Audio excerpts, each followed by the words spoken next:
Hey everybody, this is Joe Baker, the 401k guy, and what I want to talk about today is something that I like to do every month for my 401k participants is a little website tips and tricks for you.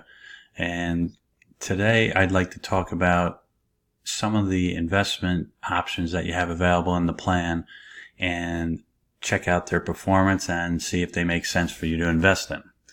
So let's get right to it. Once you log on and get on your dashboard, you want to click on My Plans and just hover over Investments and you'll see Investment Performance here. So click on that and that's going to take you to all the investment options available to you in the Pelican 401k plan.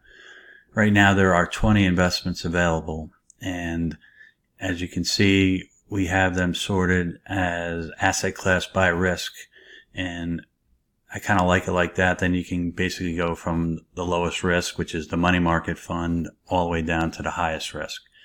But we're going to go down to probably the most popular fund in 401k plans across the country, and that is the Vanguard 500 Index Fund.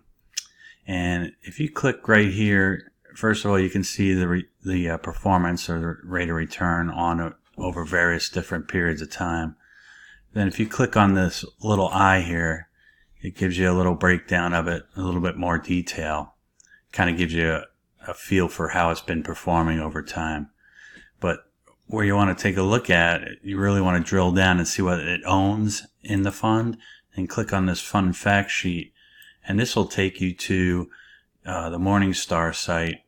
And as you can see, you can take a look at the top 10 holdings of the fund and what type of investments they own as far as the sectors in the stock world. So basic materials, consumer cyclicals, etc. over here. But this gives you a good idea of what you're owning inside each of these funds, and that way you can make a more educated decision as to which investments you want to be investing in inside your 401k plan. So that's just a quick overview of all these. And again, there's 20 funds here that you can take a look at, and each of these has those options to review. Of course, if you have any questions, you can always email me or give me a call, and I can walk through these with you as well. But that's it for today, and then we'll see you next month with another tips and tricks. Nice talking to you, and see you soon. Bye-bye.